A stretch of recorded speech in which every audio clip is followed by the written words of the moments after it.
তো দেখলেন সাইমের বন্ধু সাইমকে ছাড়া বিয়ে করেছিল, এখন কি হয় এই পার্টে দেখতে হলে আমাদের সাথে থাকতে হবে। বন্ধু, তোকে গার্লফ্রেন্ড বানিয়ে দেওয়ার পর থেকে তো আমার সাথে দেখাই করিস না, বিয়েতে হয়ে গেল না? আরে বিয়ে তো হয়েই গেল, তোকে জানাইনি, সরি। আরে কোনো ব্যাপার না, থাক এখানে।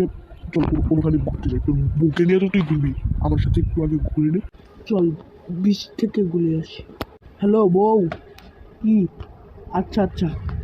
আরে বন্ধু, তোকে টাইম দিতে পারলাম না, বউ ফোন দিয়েছে। আচ্ছা তাহলে থাক, যাই। থাক, কালকে দেখা করবি, বাই। এই তোমার এত দেরি হলো কেন? তুমি দাঁড়াও, তো তোমাকে একটা শাস্তি দেবো। আহা, কি শাস্তি? পা তুলে কান ধরে দাঁড়িয়ে থাকো। শাস্তিটা কিরকম লাগছে? ভালোই লাগছে, তুমি তো অনেক খারাপ হয়ে গেল। না, আমি খারাপ হবো কেন? তুমি একটু দেখো আমি কি করে। এখন চলো আমার সাথে ঘুরতে যাবে। আচ্ছা বাবা, ঠিক আছে। তোমার কি এই জায়গাটাই পছন্দ? এর আগের বারে এখানে এনেছিলাম, তুমি শুধু এখানে আসো। আরে না, আরেকটা কাজ করতে এসেছি। তুমি এখান থেকে চলে যাও, আমার একজনের সাথে দেখা করার আছে। আচ্ছা ঠিক আছে। ওকে কখন ফোন দিয়েছি, এখনো আসছে না। বেবি, এসে গেলাম আমি।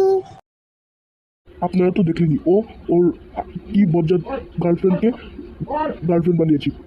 এত বজ্জাত মেয়ে আরেকজনের সাথে কি করছে, ওর জামাই ফিল। এরপরের পার্ট পেতে আমাদের চ্যানেলটিকে সাবস্ক্রাইব করে আমাদের পাশে থাকুন।